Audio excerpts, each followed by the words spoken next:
Bino bye bifo by'omutawaana ku nsi ng'ebimu okubituukamu olina okuba ng'oyambadde engoye ezinaakuyamba obutafuna buzibu bwonna.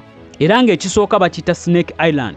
Ekizinga kino kisangibwa mu Brazil era nga kigambibwa okuba nga kijjuddeko emisota myereere era nga kizibu ky'omuntu okugendayo nadda nga mulamu.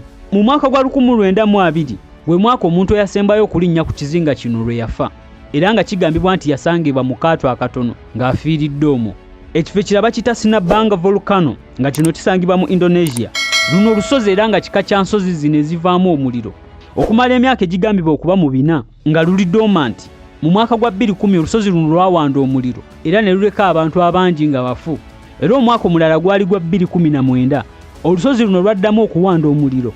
Kyekifuula ekifo kino eky'omutawaana nti tosobola kugendayo. Kigambibwa nti olusozi luno essaawa yonna lusobola okuwanda omuliro, so n'olwekyo okugendayo oba omanyi nti essaawa yonna oli mu kufa.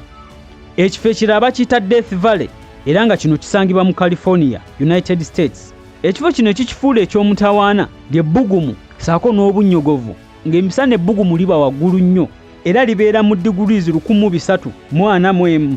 Ate obudde we buziba obunnyogovu bubeera mu -10 degrees Celsius. Kino kitegeeza nti kizibu okutambulira mu ddungu lino n'osigala ng'oli mulamu. Ekifo ekirala bakiyita Danakil Desert nga kiri mu Eritrea. Ekifo kino kyakazibwako erya Hell on Earth oba Gehenna ku nsi. Eddungu lino limanyiddwa okubeeramu ebifo ebiwanda omuliro era ng'ekiro oba osobola okulaba bulungi lava ono ngeri gy'abatambulamu. Ng'ekireeta eno embeera kwe kubanga tectonical plates we zasinkanira ne zikolawo engeri y'oluwonko. Katono nnyo gw'alina bizinesi ng'oyagala akalanga kayita bakasitoma abo oba olina boutique oba olina edduuka oba olina ki kyonna, enamba egy'oli mu kulaba gy'ogenda okusindikako WhatsApp message osobole okumanya ebisingawo. Ekifo kiraba kiyita Valley of Death nga kino kisangibwa mu Russia. Ensonga yakituumya erinnya lino kwe kuba nti bw'otuukayo ebintu by'osinga okulaba z'ensolo eziba zaafa, nga kigambibwa nti ensolo zino okufa kyava ku kubwatuka kw'olusozi olwafulumya emikka emibi nga gino gye gyaleeteranga ebisolo bino okufa. Ng'emikka gino gyafulumizibwa mwabangamu carbon, sulfur dioxide, hydrogen sulfate wamu n'emikka emirala nga gino giba gya bulabe ate nga bwe zimala okufa emikka gino tegiganya ensolo zino okuvunda olw'ensonga nti ne bacteria tezisobola kubeerawo mu kifo kino.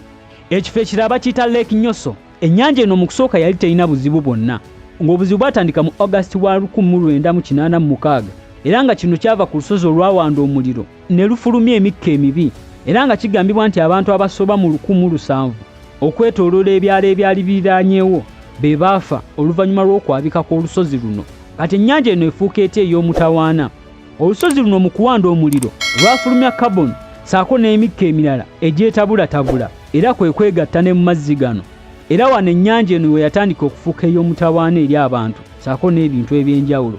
Ekifo kyaba kiyita Madrid National Park era nga kino kisangibwa mu Bolivia. Ekifo kino kimanyiddwa okubeeramu ebitonde eby'obusagwa nga mulimu ebimera eby'obusagwa nabbubi saako n'ebitonde ebirala bingi eby'obusagwa ebisobola okutta omuntu. Kwebaza olw'obudde bw'owaddeyo okulaba eno vidiyo era nkwagaliza ekiseera ekirungi.